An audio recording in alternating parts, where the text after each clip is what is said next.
Hello everyone, আমি Shalini and welcome back to my channel. সকালবেলা উঠে রিটুমিঠুদের ব্রেকফাস্ট দিয়ে ওদের সাথে একটু অ্যাক্টিভিটিস করে নিলাম। তারপর আমি আমার নিজের ব্রেকফাস্টটা সেরে সোজা চলে গেলাম রান্নাঘরে রোজকার কাজগুলো করে নেওয়ার জন্য।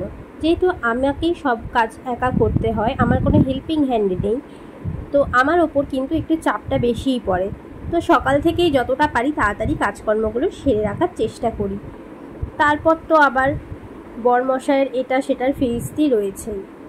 তো যাই হোক, এখন কিন্তু আমি ভীষণ কনসাস হয়ে গেছি।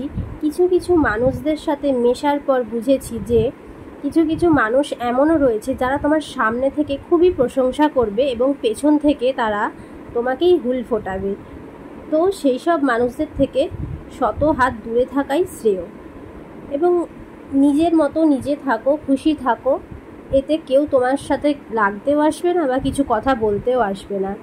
আর এটা সব সময় জেনে রাখবে, যারা তোমার দুঃসময় দেখে বা তোমার খারাপ অবস্থা দেখে আজ হাসছে, দিন কিন্তু ঘুরে একদিন তাদের দিকেও আসবে। শুধু তৈরি থাকো এবং দেখতে থাকো আর ভগবানে বিশ্বাস রাখো, ব্যাস। আর নিজের কর্ম করে যাও, সৎ থাকো, সৎ পথে থাকো। তো এই মেন্টালিটিতেই নিজেকে সবসময় রাখার চেষ্টা করি। এই পৃথিবীতে কিন্তু ভালো মানুষের থেকে খারাপ মানুষের সংখ্যাটাই আজ বেশি।